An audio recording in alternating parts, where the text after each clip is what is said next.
Hello mga mare, ano pa nga ba? Another day, another luto serye na naman ang ating gagawin for today's video. Kaya tara, samahan nyo ko at mag-umpisa na tayo magluto. So ito pala aking lulutuin for today's video ay chili garlic, buttered bangus with alamang. So ayun, kailangan muna natin syempre magsaing bago tayo mag-umpisa magluto. Syempre luto muna ang person for today's video bago natin umpisahan ng ating ulam. Dahil kailangan natin manlaban dito sa part na to. Syempre kasi kailangan natin prituhin yung ating bangus. Syempre bago natin prituhin yung bangus, hugasan muna natin to kasi kabibili lang natin nito sa palengke. Syempre hindi pa yan hugasin. Yan talaga automatic na hugasan doon sa pinagbila natin. So kailangan natin siyang hugasan bago natin prituhin.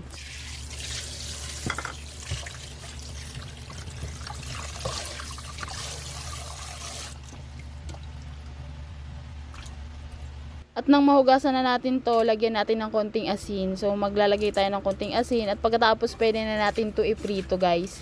So nalalaban to, kailangan natin dapat meron tayo pang sangga, char, ang OA.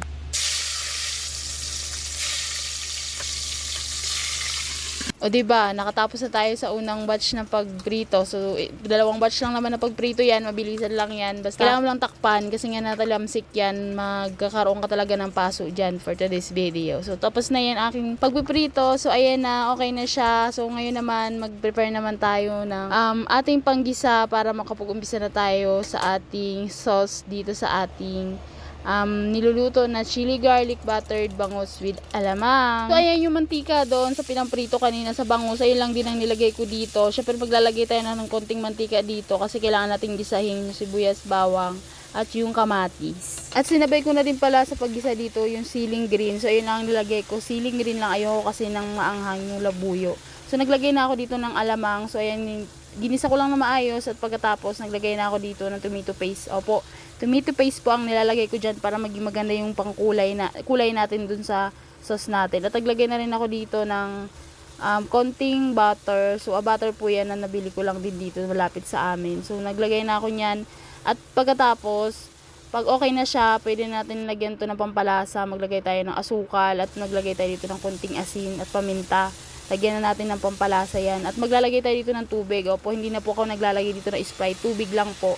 At pagkatapos syempre, pakukulin lang natin to hanggang sa lumapot na yung ating pinakasus dito. At pwede na natin ilagay dito yung ating bangus. O diba? Naglagay na ako dyan ng paminta at asin. Paulit-ulit tayo guys. So nilagay ko na dito yung naprito kong bangus. So ayan na siya, okay na siya guys. So ayan, pag medyo malapot na siya, pwede nyo na i-off ang kalan. Kasi mas masarap dito guys, yung medyo may sauce pa siya konti. Ako kasi nahalos natuyuan ko yan siya. Masarap pa rin naman, pero medyo natuyuan siya. Mas gusto ko yung may sauce talaga siya. So ayan na guys. So ayan, luto ng ating chili garlic buttered bangus. With bagoong yan guys. So, luto na siya. So, ang nilagay ko lang kasi na chili dyan, yung green lang. Ayoko kasi nung maangang yung pula. So, ayan na, luto na siya. Pwede na tayo kumain. So, makakain na rin guys. Nakarampa ako natatakam dito. Kain tayo guys. So, ayan, yummy. Yan tayo.